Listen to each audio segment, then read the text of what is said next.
Welcome, humans. Once upon a time, before we decided it was a fantastic idea to stare at miniature glowing suns until 2 a.m., we actually knew how to sleep. Our ancestors enjoyed a delightful biological rhythm called biphasic sleep. They'd hit the hay, wake up for a midnight watch to tend the campfire, ponder their existence without checking their emails, and then peacefully go back to sleep. But then we invented the light bulb, and then the smartphone. Congratulations, society! We successfully traded the warm glow of a peaceful campfire for the blinding, anxiety-inducing glare of a TikTok feed. According to our sources, our biology is pathetically unequipped to handle this modern upgrade.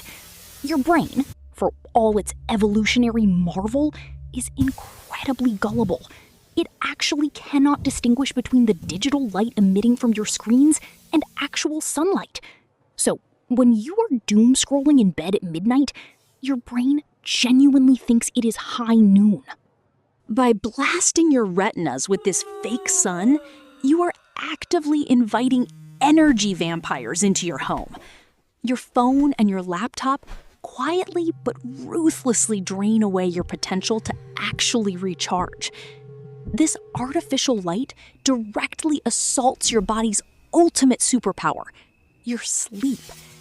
When you actively deprive yourself of sleep to watch just one more random video, your cognitive function plummets so hard that your decision-making skills become terrible. Good luck securing that promotion or building a healthy relationship when your brain is operating under the influence of a digital hangover. To make matters worse, we completely ignore how our physical bodies actually work. Your energy isn't a flat line that you can just force to stay high. It follows a natural wave that dips between 5 p.m. and 7 p.m., rises slightly from 7 p.m. to 9 p.m., and then drops to prepare for sleep. But instead of riding this natural wave, we fight it. By the end of the day, your decision-making muscles are literally exhausted. So, how do we stop this self-inflicted biological sabotage? You need what the sources call digital sunset protocols. Since your brain thinks screen light is the midday sun, you have to aggressively control how you transition away from it. Enter the revolutionary, highly complex strategy called the analog hour. Brace yourselves. Exactly 1 hour before bed, your devices go to sleep before you do. And no, you cannot just toss your phone face down on your nightstand. You have to practice screen life separation tactics. Put your phone charger in the kitchen, banish your laptop to a drawer, and buy a real old-school alarm clock. Stop treating your bedroom like a depressing satellite office and turn it back into a peaceful sanctuary. If you want to get truly extreme with your digital boundaries, try a fun little game called App Mortality. Every single evening, delete one app from your phone. Panic setting in?